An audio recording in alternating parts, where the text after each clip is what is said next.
தனியார் தொலைக்காட்சி நிறுவனத்திற்கு முறைகேடாக 200 கோடி ரூபாய் பணப்பரிமாற்றம் செய்யப்பட்டதாக தொடரப்பட்ட வழக்கில் தயாளு அம்மாளுக்கு சிபிஐ நீதிமன்றம் ஜாமீன் வழங்கியுள்ளது.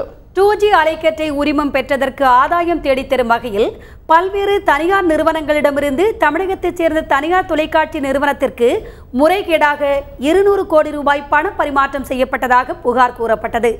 இது தொடர்பாக ராசா, கனிமொழி, தயாளு அம்மாள் உள்ளிட்ட 10 பேருக்கு எதிராக மத்திய அமலாக்க பிரிவினர் வழக்கு பதிவு செய்தனர்.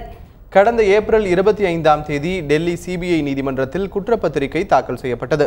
இந்த வழக்கில் ஜாமீன் கோரி குற்றம் சாட்டப்பட்ட 10 பேரும் சிபிஐ நீதிமன்றத்தில் ஜாமீன் தாக்கல் செய்தனர். வயது, உடல்நிலை மற்றும் நீண்ட தூர பயணம் போன்ற காரணங்களால் வழக்கிலிருந்து தயாளு அம்மாளை விடுவிக்க வேண்டும் என்று விசாரணையின் போது தெரிவிக்கப்பட்டது.